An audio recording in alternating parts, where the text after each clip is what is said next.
হরে কৃষ্ণা। ভগবানের দুপুরের ভোগের ভিডিও শেয়ার করছি। ভগবানের দুপুরের ভোগে রয়েছে অন্ন, শাক ভাজা, উচ্ছে আলু ভাজা, বরবটির ভর্তা, পুঁইশাকের চচ্চড়ি, পটল আলুর তরকারি,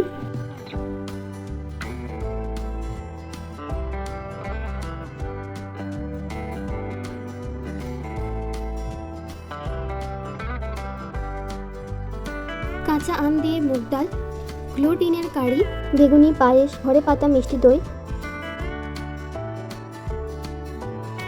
কাঁচা আমের চাটনি আর ফল মিষ্টি, তুলসীপত্র দিয়ে ভগবানকে ভোগ নিবেদন করেছি। কিছুদিন আগে আমাদের বাড়ি থেকে বৃন্দাবন গিয়েছিল এবং সেখানে রাধাকুণ্ডে যে আশ্রমে ছিল, প্রদীপ পাবন আশ্রমে, সেখানে একজন প্রভুর সাথে আলাপ হয়, যার বাড়ি আবার বীরভূম জেলায়। তো প্রভু রাধাকুণ্ডেই থাকেন এবং ওখানকার মন্দিরেই সেবা করেন। তো ভোটের কারণে উনি বাড়ি এসেছিলেন। আর যেহেতু আমাদের গ্রামের পাশেই দেনুর ধাম এবং দেনুর ধামে উনি আসতেনি, সে কারণে মা ওনাকে আমাদের বাড়িও আসতে বলেছিলেন। উনি ওনার মাতাজির সাথে আমাদের বাড়ি এসেছিলেন।